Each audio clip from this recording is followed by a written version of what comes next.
Welcome to day 10 of our study of the book of Ecclesiastes. Our lesson today is entitled, Two Are Better Than One. Our reading today comes from Ecclesiastes chapter 4. Again I saw all the oppressions that are done under the sun, and behold, the tears of the oppressed, and they had no one to comfort them. On the side of their oppressors there was power, and there was no one to comfort them. And I thought the dead, who are already dead, more fortunate than the living who are still alive. But better than both is he who has not yet been, and has not seen the evil deeds that are done under the sun. Then I saw that all toil and all skill in work come from a man's envy of his neighbor. This also is vanity, and a striving after wind. The fool folds his hands and eats his own flesh. Better is a handful of quietness than 2 hands full of toil and a striving after wind. Again I saw vanity under the sun. One person who has no other, either son or brother, yet there is no end to all his toil, and his eyes are never satisfied with riches, so that he never asks, For whom am I toiling and depriving myself of pleasure? This also is vanity, and an unhappy business. 2 are better than 1, because they have a good reward for their toil. For if they fall, one will lift up his fellow. But woe to him who is alone when he falls, and has not another to lift him up. Again, if 2 lie together, they keep warm. But how can one keep warm alone? And though a man might prevail against one who is alone, 2 will withstand him. A threefold cord is not quickly broken. Better was a poor and wise youth than an old and foolish king who no longer knew how to take advice. For he went from prison to the throne, though in his own kingdom he had been poor. I saw all the living who move about under the sun, along with that youth who was to stand in the king's place. There was no end of all the people, all of whom he led. Yet those who come later will not rejoice in him. Surely this also is vanity, and a striving after wind.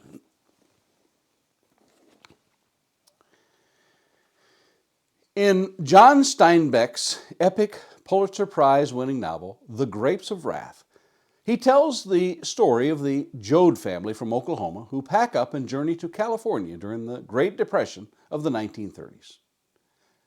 Hoping to find good-paying jobs there, the family presses on through hardships and the death of loved ones along the way.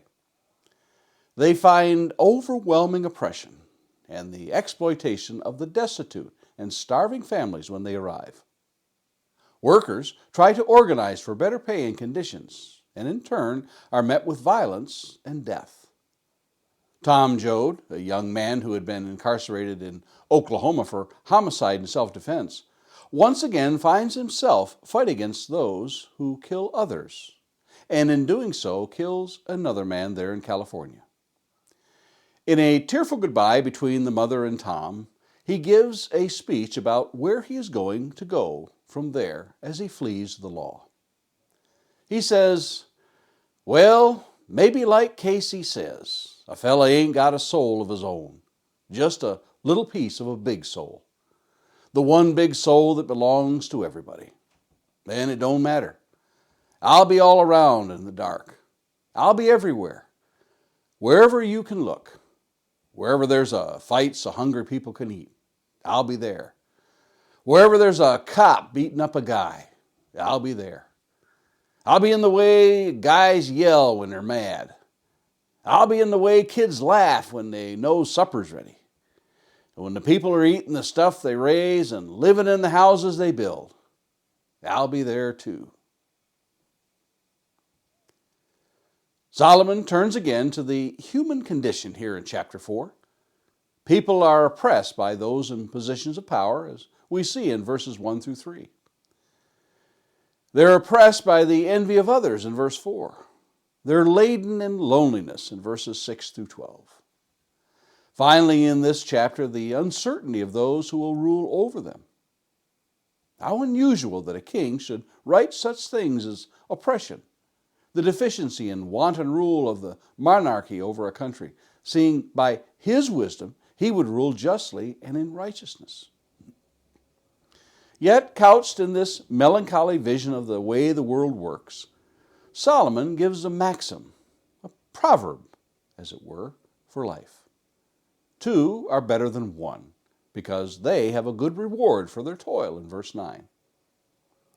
This he proclaims having considered the sad state of what he had seen under the sun, in verse 8.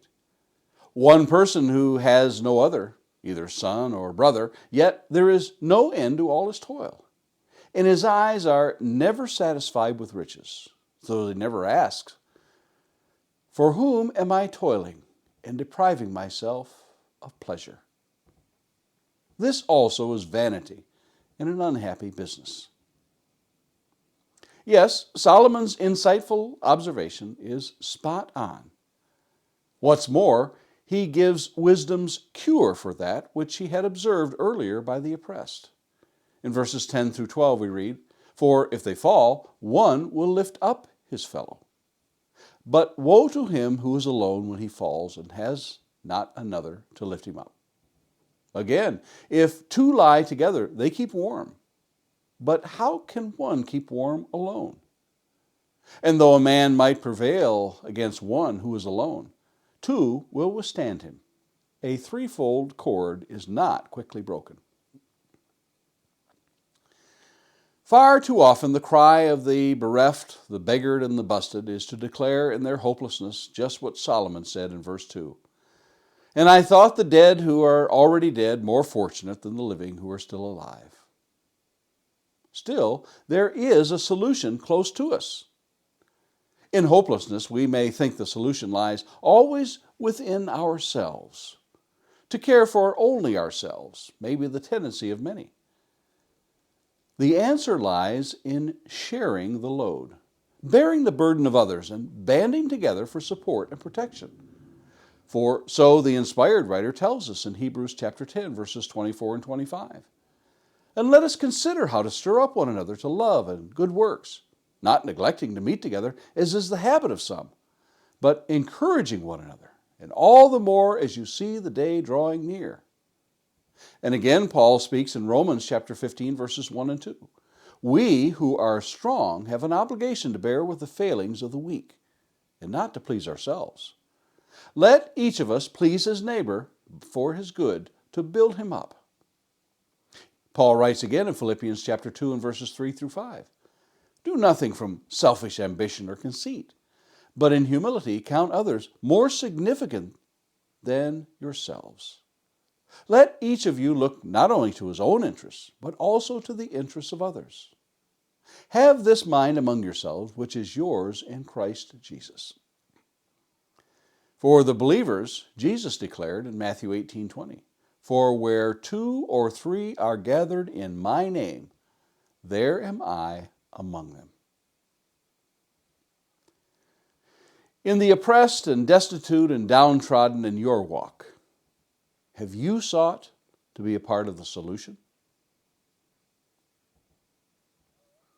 And Lord willing, let's meet here again tomorrow for another lesson from the book of Ecclesiastes.